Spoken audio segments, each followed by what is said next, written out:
Вот попросили восстановить старый шкаф с антресолью.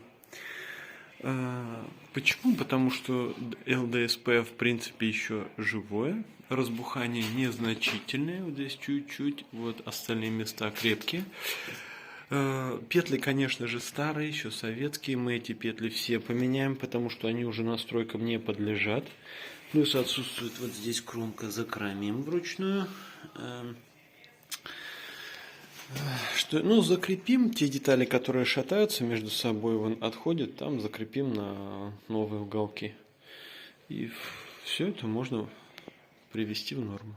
Все равно получится сильно дешевле, чем новую мебель изготавливать.